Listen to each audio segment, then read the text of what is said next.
Breaking news చూస్తున్నాం. అల్లూరి జిల్లా GK వీధి మండలం జెర్రల పంచాయతీలో చిన్నారులు చదువుకునే స్కూల్ బిల్డింగ్స్ అధ్వానంగా ఉన్నాయి. వంతడపల్లిలో స్కూల్ బిల్డింగ్ శిథిలమైపోగా ఖాళీగా ఉన్న చిన్న ఫారెస్ట్ రేకుల షెడ్డులో చాలని స్థలంలో ఇరుకుగా చిన్నారులను కూర్చోబెట్టి ఉపాధ్యాయురాలు విద్యాబోధన సాగిస్తున్నారు. అలాగే నెట్టమామిడిపాలెంలో శిథిలమైన ఎంపీపీ స్కూల్ బిల్డింగ్లో ఉపాధ్యాయుడు విద్యాబోధన సాగిస్తున్నాడు. అయితే చిన్నారులు ఎక్కడ తమపై సిమెంట్ పెచ్చులు పడతాయేమో అని భయంతో బిక్కుబిక్కుమని చదువులు సాగిస్తున్నారు. వెంటనే అధికారులు స్పందించి నూతన స్కూల్ బిల్డింగ్స్ మంజూరు చేసి చిన్నారుల చదువు సాగేలా చూడాలని అశోక్ విష్ణుమూర్తి కోరుతున్నారు.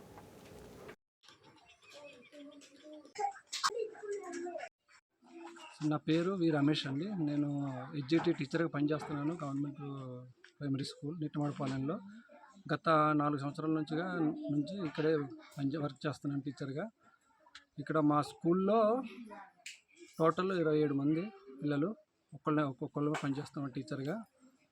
మా స్కూల్ వర్షాకాలంలో పూర్తిగా తడిసిపోయి పిల్లల మీద పెచ్చులు పడుతున్నాయి. విష్ణుమూర్తి, నాది ఇదే గ్రామం, నిట్టమామిడిపాలెం గ్రామం. నేను వైసీపీ సీనియర్ నాయకుడిని.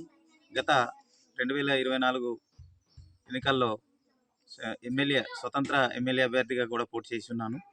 నేను చాలా రోజుల నుంచి ఈ యొక్క స్కూల్ గురించి చాలామందికి, పిఓ గారికి, అలాగే మరి సంబంధిత ఎడ్యుకేషన్ సార్, నా పేరు సిహెచ్ అశోక్ అండి. నేను మరికామి ఆదిమ జాతుల సేవా సంఘం జిల్లా అధ్యక్షులు, అలాగే మన జర్ల పంచాయతీలో నేను పీసా అధ్యక్షులను కూడా.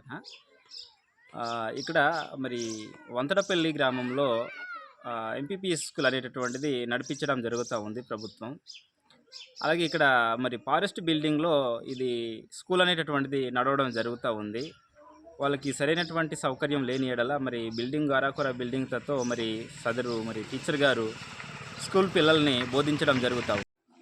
నా పేరు వి రమేష్ అండి. నేను ఎడ్జిటి టీచర్